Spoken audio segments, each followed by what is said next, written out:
How to make homemade Roundup to kill all weeds. Weeds can be a real nuisance.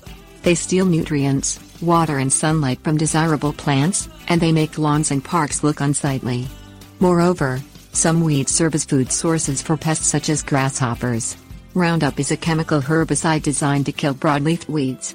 While you cannot duplicate Roundup exactly at your home, you can make a weed killer that mimics Roundup.